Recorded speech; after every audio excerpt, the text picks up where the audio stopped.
Hey guys, Mr. Wilhelm here. Today we're going to talk about adaptations. And actually we're going to look at adaptations through a series of videos, and I've broken this down to focus on particular topics. What we're going to look at here over the next couple of videos, Charles Darwin and his ideas and the science that he's contributed to in developing the theory and the idea of adaptations, mutations, variations, natural selections, and also selective breeding, and how all those things fit together in this idea, in this process of adapting and adaptations.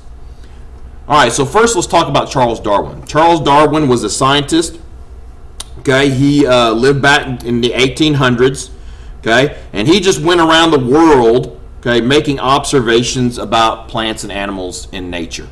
He observed animals, he observed plants, trying to figure out how all these pieces of the puzzle fit together. And he's the guy that came up with this idea of adaptations and how animals change or evolve in order to fit their environment. So as Darwin is traveling the world, as he's going about making his observations, he comes across some islands called the Galapagos Islands. And the Galapagos Islands were some islands that were untouched by men, by people, by humans.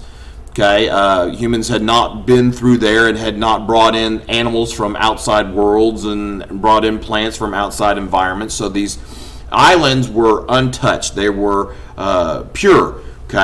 And he noticed a certain kind of bird called a finch. And he noticed that the finches on each one of these islands was a little bit different. And they had different, what we call, variations. These birds would later become known as Darwin's finches, because this is how he proved that animals adapt to fit their environment. How animals change to fit their environment. And what he noticed about these finches is that they had a particular type of beak. They had a particular type of beak that was specially designed to eat the type of food that was available in its environment. So you had basically the same bird, but on the different islands there was different foods available. And over time, these birds' beaks changed to fit the type of food that they had available to them and to fit the type of food that they would eat. So let's look at this example of Darwin's finches. So here are the particular finches that I have. They're all finches. They're all essentially the same bird, but you can see that in each case we have beaks that are a little bit different. And he noticed this because on one island you might have had fruit available. So on that particular island, the finch had developed a large beak, a large, very strong beak to be able to grab large pieces of fruit, berries, whatever fruit might have been hanging in the trees or on the ground, and be able to eat that fruit and be able to cut through that fruit. But on that particular island, maybe there weren't very many insects. So that food was really not available, but the fruit was.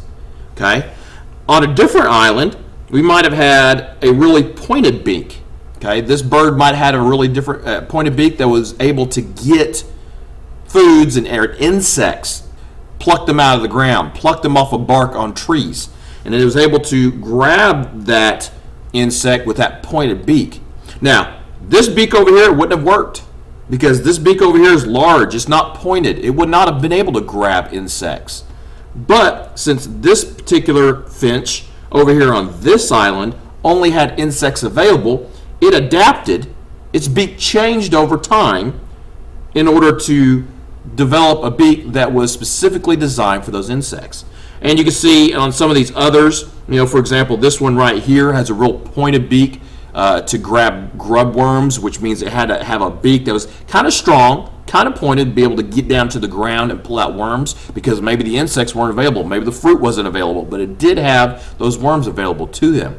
So through Darwin's observations, he noticed that on each one of these islands, the same bird had changed over time in order to have a beak that was designed for the food that was available to it.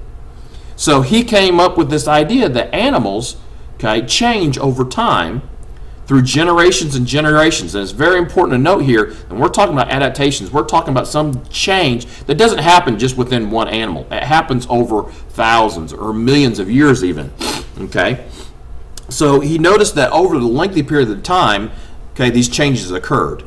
Now, in the next couple of videos, we're going to talk about, okay, how does that happen? How do these little changes occur? How do these little adaptations happen in order to help an animal change to be better suited in its environment? But Darwin was the first to come about with this idea and discover this and make these observations and really put a name to it. And he did it by these observations with these birds, with these finches on these different islands. Okay, so that's it for this video. In the next couple of videos, we're going to talk about natural selection and mutations and so forth, and those will better explain how adaptations actually happen in a particular species of organism over time.